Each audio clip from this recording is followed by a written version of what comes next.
نماز چھوڑنے کا حکم۔ صحیح مسلم کی روایت ہے، اللہ کے رسول نے فرمایا بین الرجل و بین الکفر ترک الصلاۃ، آدمی اور اس کے کافر ہونے کے درمیان جو فرق ہے وہ کیا ہے؟ نماز ہے۔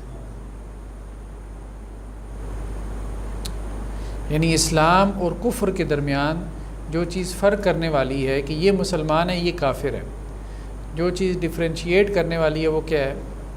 نماز۔ کیسے پتہ چلے گا کہ یہ مسلمان ہے یہ کافر ہے؟ ٹھیک ہے، تو رسول اللہ صلی اللہ علیہ وسلم نے فرمایا سب سے بڑا عملی مظہر، عملی۔ اب دیکھیں نا سکھوں نے بھی داڑیاں رکھ لی ہیں، بلکہ جب 9/11 ہوا تھا تو سکھوں پہ امریکہ میں زیادہ حملے ہوتے تھے، ان کو مسلمان سمجھتے تھے، مطلب ان کی داڑھی پگڑی کی وجہ سے۔ تو حلیہ تو کسی کا بھی کچھ ہو سکتا ہے نا، تو عملی مظہر جو ہے وہ کیا ہے کہ ایک مسلمان اور کافر کے درمیان فرق ہو سکے تو وہ نماز۔ یہی وجہ ہے کہ پھر فقہا میں اختلاف ہو گیا۔ اس معنی کی اور بھی روایات ہیں کہ ترک صلاح کو یعنی نماز چھوڑنے کو کفر قرار دیا گیا، اس معنی کی کئی ایک روایات ہیں۔ ٹھیک، تو اب فقہا میں اختلاف ہو گیا کہ نماز چھوڑنا کیا یہ کفر ہے کہ نہیں، یا نماز چھوڑنے سے آدمی کافر ہو جاتا ہے کہ نہیں، اس میں اختلاف ہے۔ امام احمد بن حنبل کا موقف یہ ہے کہ اگر کوئی شخص نماز چھوڑ دے تو وہ کافر ہو جاتا ہے، وہ دائرہ اسلام سے نکل جاتا ہے، اسے دوبارہ کلمہ پڑھنا پڑے گا۔ تو امام احمد بن حنبل جو ہے وہ یہ کہتے ہیں کہ نماز چھوڑنے والا، ترک کرنے والا کافر ہے۔ ٹھیک ہے، اور یہی فتویٰ آج بھی سعودی علماء دیتے ہیں، وہاں اس حوالے سے سختی ہے۔ بلکہ وہ تو یہ بھی کہتے ہیں کہ جی مطلب اب جیسے کسی شیخ سے جو ہے وہ کسی خاتون نے سوال پوچھا کہ میرا خاوند فوت ہو گیا، تو وہ وراثت کا مسئلہ بعد میں بتاتے ہیں، پہلے پوچھتے ہیں نماز پڑھدا سی؟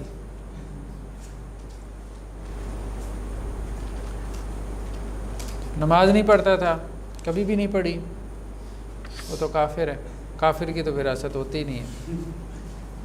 باقی کوئی جنازہ پڑھنے کی بھی ضرورت نہیں ہے، نہ ہی مسلمان کی قبروں میں، قبرستان میں دفنائیں، کسی کنویں میں لاش پھینک دیں۔ ٹھیک، اسی طرح کسی اور شیخ سے سوال کیا کسی خاتون نے، کوئی نکاح طلاق کے مسائل میں نماز پڑھتا ہے نہیں پڑھتا، تو وہ تو کافر ہے، تمہارا تو نکاح ہی نہیں باقی۔ ٹھیک ہے، تو وہ صرف فتویٰ نہیں دیتے کہ وہ کافر ہو گیا، اس کے اثرات بھی مرتب کرتے ہیں۔ ٹھیک ہے، جسے کہتے ہیں نا with true letter and spirit, ہیں اس فتوے کو جاری کرتے ہیں، اس کو اپلائی کرتے ہیں۔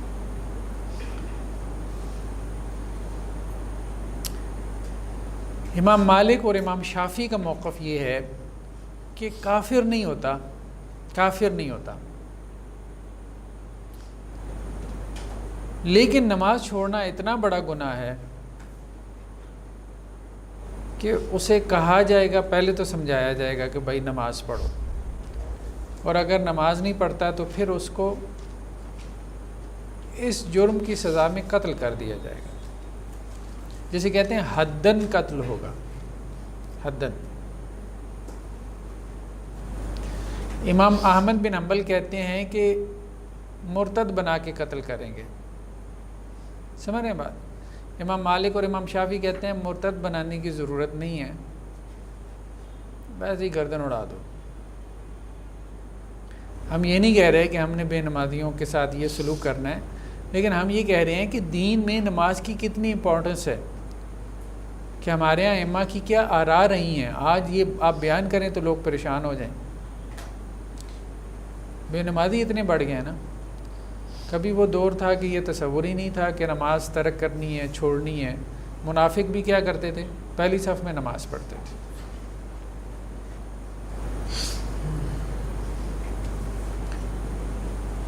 تو تو اب یہ تصور ہی نہیں ہے کہ جی نماز بھی پڑھنی ہے. سب سے جو ہے وہ ہلکی رائے امام ابو حنیفہ کی ہے. وہ یہ کہتے ہیں کہ جو نماز نہیں پڑھتا اس کو قید کر دیا جائے، جیل میں ڈال دیں، یا تو مرکب جائے یا پھر توبہ کر کے نماز پڑھنا شروع کر دیں.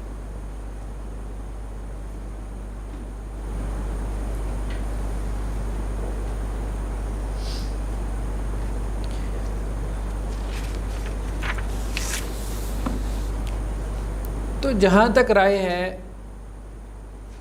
ان احادیث کی کہ جن میں کہا گیا کہ نماز چھوڑنے سے انسان کافر ہو جاتا ہے، بہرحال اس میں بعض اہل علم نے ایک درمیان کی بات کی ہے کہ دیکھیں اگر تو حدیث میں اس کے لیے کفر کا لفظ آیا ہے اور یہ کہا گیا کہ نماز چھوڑنے والا کافر ہے تو ہم اس کو کافر کہیں گے، لیکن یہ ہے کہ کفر دو قسم کا ہوتا ہے، ایک حقیقی اور ایک مجازی. بعض اوقات کفر جو ہے وہ مجازی ہوتا ہے، تو کافر کہنے میں حرج نہیں ہے، آپ اس کو مجازن کافر کہہ، مجازن سمجھ رہے ہیں نا، جیسے کہتے ہیں مجازی خدا ہیں، شوہر کے لیے لفظ بولا جاتا ہے تو مجازن مطلب، ٹھیک ہے، مجاز کا مطلب حقیقت نہیں ہوتا نا، میٹافر ہے. تو یہ درمیان میں کچھ اہل علم نے اس رائے کا اظہار کیا کہ نماز چھوڑنا اس کو ہم کہیں گے کفری، کہ یہ کفریہ فعل ہے اور نماز چھوڑنے والا کافر ہے، لیکن حقیقی کافر نہیں ہے، مجازی کافر ہے. حقیقی کافر کا مطلب ہے دائرہ اسلام سے نکل گیا، مجازی کافر کا مطلب یہ ہے کہ کافر ہے لیکن دائرہ اسلام سے نہیں نکلا. جیسے امام شوکانی وغیرہ نے اور کچھ اہل علم نے درمیان جی مطلب قانوناً ہم اس کو کافر نہیں کہیں گے، قانوناً نہیں کہیں گے. اس کی پریکٹس نہیں ہے لیکن بہرحال لیگلی مسلمان. بات قتال کی نہیں ہو رہی، امام مالک اور امام شافعی بھی کہہ رہے ہیں کہ مار دیں، ٹھیک ہے نا، قتال مسلمان سے بھی ہو سکتا ہے، بندہ مارنے کے لیے ضروری نہیں پہلے کافر بنائے. اصل میں اختلاف یہ ہے، ٹھیک ہے. تو اب ایک قاتل ہے، ظاہری بات ہے، تو اس کو ہم کیا کریں گے، قصاص میں قتل کریں گے نا. تو کسی سے قتال کرنے سے یہ ثابت نہیں ہوتا ہے کہ وہ کافر ہو گیا، ٹھیک ہے. جیسے قرآن نے کہا نا وَإِن طَائِفَتَانِ مِنَ الْمُؤْمِنِينَ اقْتَتَلُوا. یہ جو نماز چھوڑنا ہے کتنی نمازیں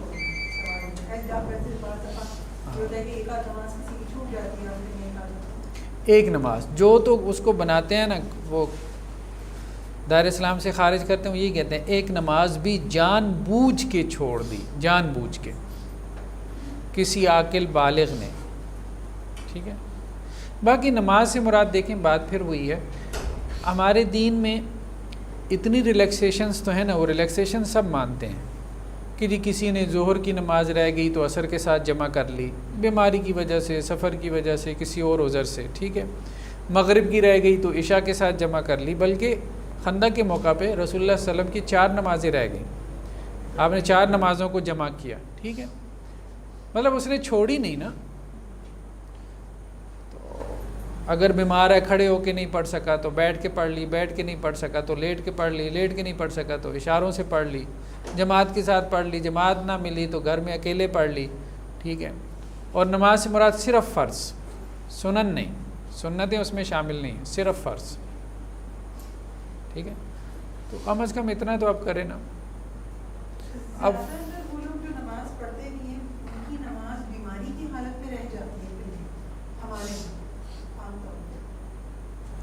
ہاں اگر تو بیماری اتنی غالب ہے کہ ہوش و حواس رخصت ہو گئے،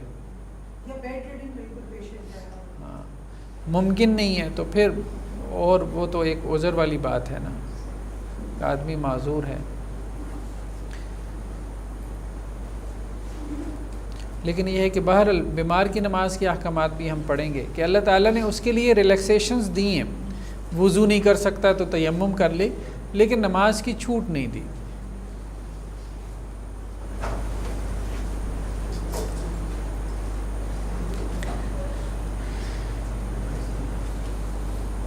امام مالک اور امام شافعی کا آپس میں مناظرہ ہوا، یہ صاحب کتاب نے اس کا تذکرہ کیا۔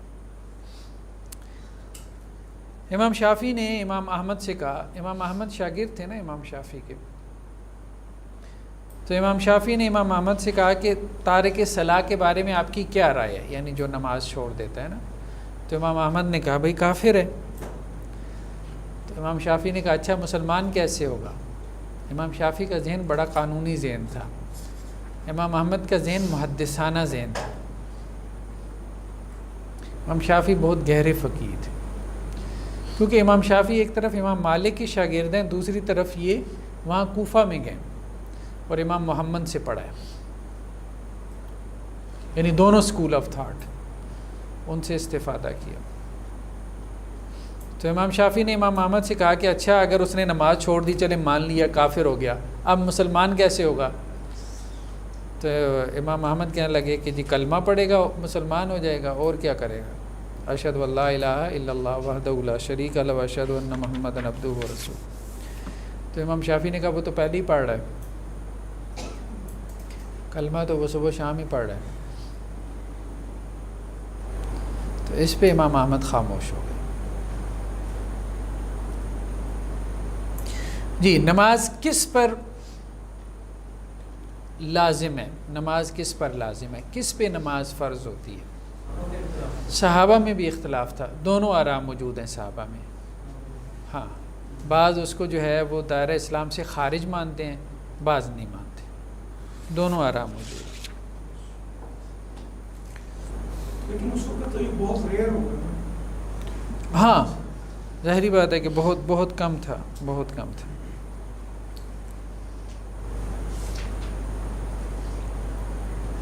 جیسے اب دیکھیں نا بعض روایات بھی ہیں، جیسے حضرت ام سلمہ سے ہے کہ اللہ کے رسول صلی اللہ علیہ وسلم نے کہا کہ ایک وقت آئے گا تمہارے اوپر ایسے حکمران مسلط ہو جائیں گے کہ جن کے اعمال تمہیں بہت برے لگیں گے، ٹھیک ہے؟ تو جس نے تو ان کے اعمال سے برات کا اظہار کیا تو یہ آدمی تو بچا رہا، اور جو ان کے اعمال پہ راضی ہو گیا دل و جان سے تو یہ پھنس گیا۔ صحابہ نے کہا اللہ کے رسول کیا ایسے حکمرانوں سے ہم قتال کریں؟ تو اللہ کے رسول نے کہا لا ما صلو، نہیں، جب تک نماز پڑھ رہے ہیں نا اس وقت تک قتال نہ کرو۔ تو نماز جو ہے نا مطلب اس کا بہت مقام اور مرتبہ ہے۔ ایک اور روایت انہوں نے یہاں پہ نقل کی ہے کہ یمن سے ایک دفعہ مال غنیمت آیا، تو اللہ کے رسول صلی اللہ علیہ وسلم نے لوگوں میں تقسیم کیا، تو ایک شخص کھڑا ہو گیا اور اس نے اللہ کے رسول کو کہا اتق اللہ، اللہ سے ڈر جائیں، مطلب آپ نے مال غنیمت صحیح تقسیم نہیں کیا۔ تو اللہ کے رسول نے کہا بھائی مجھ سے زیادہ اللہ سے کون ڈرنے کا حقدار ہے؟ پھر حضرت خالد بن ولید کھڑے ہو گئے، کہنے لگے اللہ کے رسول یہ تو منافق ہے، جیسے آپ کی تقسیم پہ اعتماد نہیں ہے یہ تو پکا منافق ہے، تو میں اس کی گردن کیوں نہ اڑا دوں؟ تو اللہ کے رسول نے کیا کہا لا لعلہ ان یکون یصلی، نہیں ہو سکتا ہے نماز پڑھتا ہو، ٹھیک ہے؟ تو نماز کی وجہ سے جو ہے نا اس کو بہت پریویلیج حاصل۔